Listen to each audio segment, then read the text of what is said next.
Il processo nei confronti dei vertici della ex Miteni riprenderà con una nuova udienza lunedì prossimo al Tribunale di Vicenza.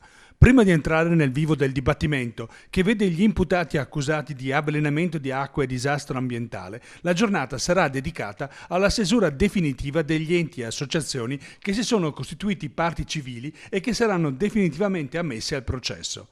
Tra le associazioni anche quella delle mamme No Fas, che probabilmente saranno ammesse singolarmente come privati cittadini. E proprio una loro rappresentante oggi si è recata a Roma alla Camera dei Deputati, al fianco dei medici dell'ISDE. L'associazione ha presentato il proprio report sui danni dell'organismo provocati dal grave inquinamento ambientale dei fluorurati. La conferenza organizzata oggi in Parlamento da parte di ISDE e ISPRA è andata molto bene perché finalmente ho sentito per la prima volta i rappresentanti delle istituzioni e delle agenzie che tutelano la salute parlare chiaramente degli effetti tossici di queste sostanze, della loro pericolosità sia per l'ambiente che per la salute umana.